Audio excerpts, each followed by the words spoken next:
정원 숨결 소나타. 오늘은 당신이 보내주신 한 편의 글을 함께 살펴보려고 하는데요. 죽음과 사랑, 그리고 남겨진 것들에 대한 아주 개인적인 기록입니다. 네, 한 할머니의 마지막 계획과 또 그걸 기리는 손녀의 회상이죠. 네, 맞아요. 잘 준비된 마지막이 남기는 유산의 의미, 이걸 좀 들여다볼까 합니다. 이야기는 슈베르트의 피아노 3중주가 흐르는 장례식장에서 시작되죠. 미소 띈 사진 주위에 하얀 국화, 그리고 연보랏빛 국화가 놓여 있고요. 할머니가 평생 좋아했던 그 색조합이라고 하죠. 자, 그럼 이 내용을 한번 자세히 살펴볼까요? 이 글을 보면 할머니가 정말 자신의 마지막을 뭐랄까 굉장히 꼼꼼하게 계획하셨어요. 네, 맞아요. 의학 발전을 위해서 시신을 기증한다거나, 심지어 작년 봄에는 생일 잔치 겸 사전 장례식까지 열었잖아요. 그렇죠. 죽음을 이렇게까지 명확하게 마주하고 준비한다는 게 슬픔을 넘어선 어떤 단단함 같은 게 느껴지더라고요. 이건 단순히 정리를 잘하는 것, 그 이상의 의미가 있는 거겠죠? 그럼요. 여기서 죽음은 삶의 끝이 아니라 삶의 가치를 완성하는 마지막 프로젝트처럼 보여요. 아, 마지막 프로젝트요? 네. 시신 기증은 미래를 향한 마지막 기여이고 그 사전 장례식은 슬픔의 자리가 아니라 내 삶은 이런 축제였다라고 기억되고 싶다는 선언 같은 거죠. 하나의 선언이군요. 네.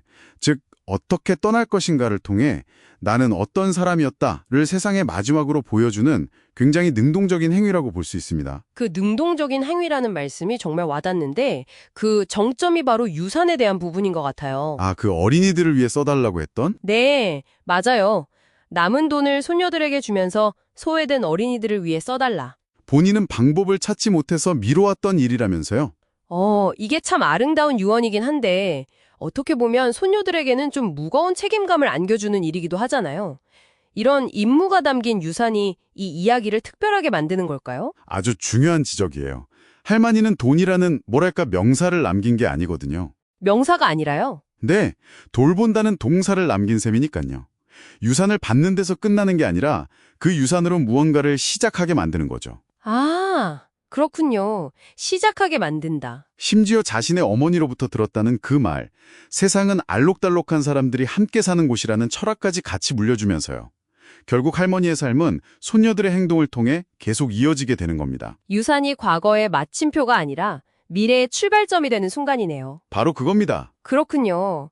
그렇게 철저하게 계획된 할머니의 유산이 있는가 하면 이 글에는 또 전혀 다른 결의 기억도 담겨 있어요. 네, 그 부분이 참 흥미롭죠. 손녀가 마주한 장례식장의 풍경은 훨씬 더 뭐랄까 시적이고 즉흥적이에요. 맞습니다. 할머니의 그 모든 계획과는 좀 대조되는 아름다운 우연들이 등장하잖아요. 사진 위에 잠시 앉았다 날아간 나비 한 마리 같은 거요. 네, 그리고 그날따라 유난히 따뜻했던 햇살, 또 손녀가 기억하는 할머니 손의 온기. 아, 그 손길.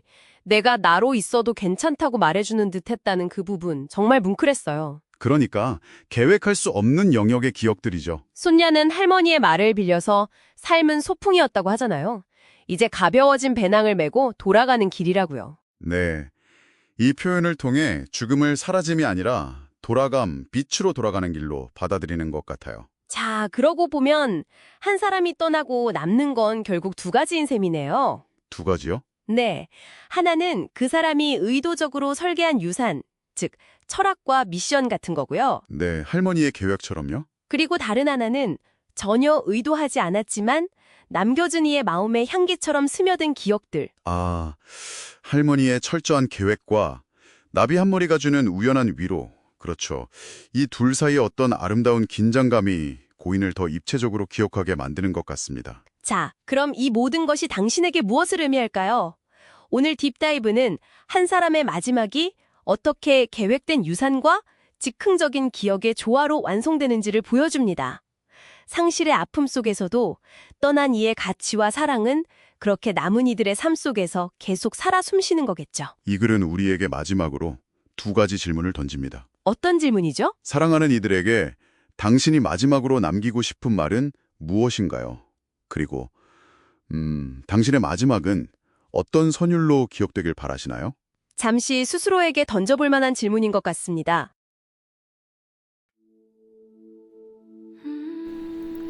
사랑하는 이들에게 당신이 마지막으로 남기고 싶은 말은 무엇인가요?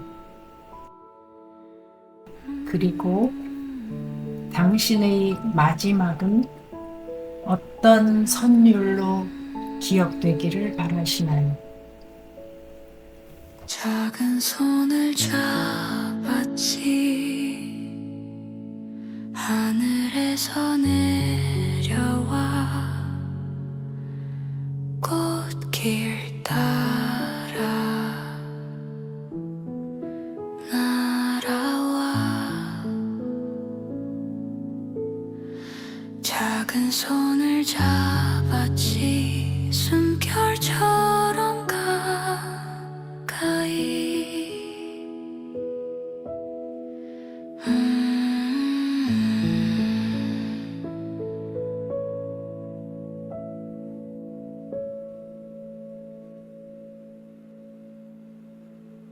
작은 손을 잡았지 하늘에서 내려와 꽃길 따라 날아와 작은 손을 잡았지 숨결처럼